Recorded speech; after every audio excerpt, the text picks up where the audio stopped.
Приветствую вас, мои ласточки! С вами снова Алла Касаткина, проект «Ладно и я». Если что, ссылка на сайт вот здесь, подарочки для вас есть в описании видео. А мы сегодня будем говорить о монстрах-свекровях. Очень много жалоб вижу в комментариях под моими видео, что свекрови ведут себя очень агрессивно по отношению к невесткам.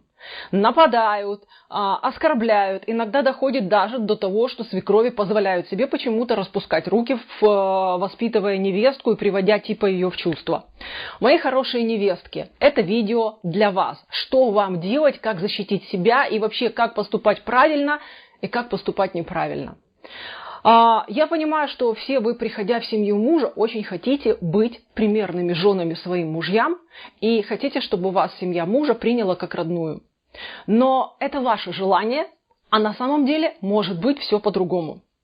И чем больше ваша свекровь в своей молодости натерпелась от своей свекрови, тем больше шансов, что на вашу голову посыпется тоже очень много всяческих испытаний. И от вас зависит, сложится ли ваша судьба так же, как вашей свекрови, или ваша судьба будет складываться по-другому. Давайте сделаем так, чтобы ваша судьба складывалась иначе. Что можете делать вы и как вы можете изменить эту ситуацию? Первое. Ваш муж обязан защищать вас от нападок своей собственной матери.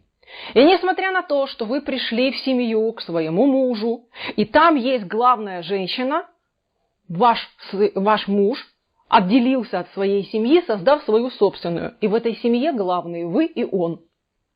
Вы и он. А значит, контактировать со своей семьей и успокаивать свою собственную мать в роли парламентера обязан ваш муж, а не вы. Понимаете? Правила свои внутри своей семьи устанавливать имеете право вы вместе с мужем. Не ваша свекровь пришла и рассказала, как надо делать так, чтобы было хорошо ей, или как она считает правильно любить ее сыночка. Вы со своим мужем договариваетесь, как вам двоим удобно жить. Вы устанавливаете у себя внутри правила. Все ее претензии адресуйте к собственному мужу. Твоя мать, ты с ней разбирайся. Вы имеете полное право защищать себя и свои интересы.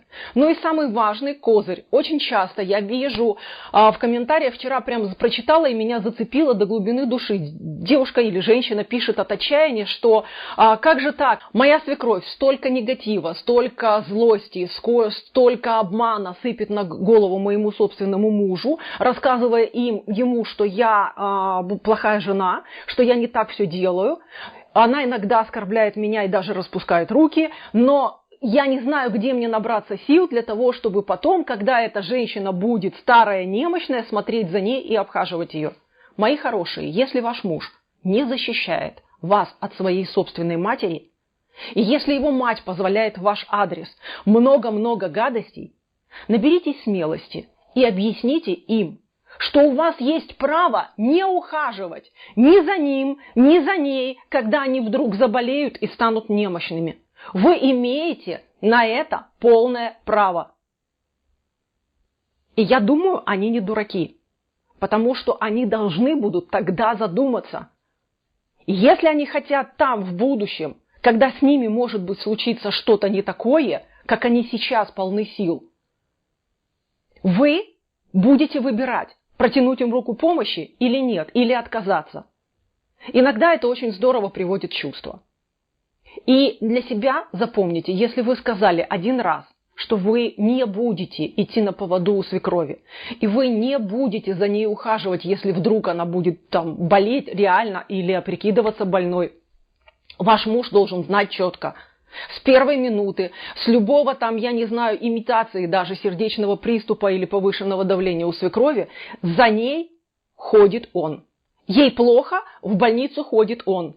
Продукты ей покупает он, готовит ей он полностью о ней заботится. Поверьте мне, если ваш муж хотя бы 1-2 раза побегает за своей собственной мамой и выслушает все ее капризы, будьте уверены, он постепенно перейдет на вашу сторону. Ну, либо, если вы понимаете, что ни маму, ни сына не переделать, задумайтесь о том, а может быть вы просто ошиблись в выборе мужа. И это тоже будет очень мудрое решение, потому что превращать себя в рабыню Изауру, я думаю, вы не для этого выходили замуж. Вы все-таки мечтали о том, что вас будут любить, ценить и уважать.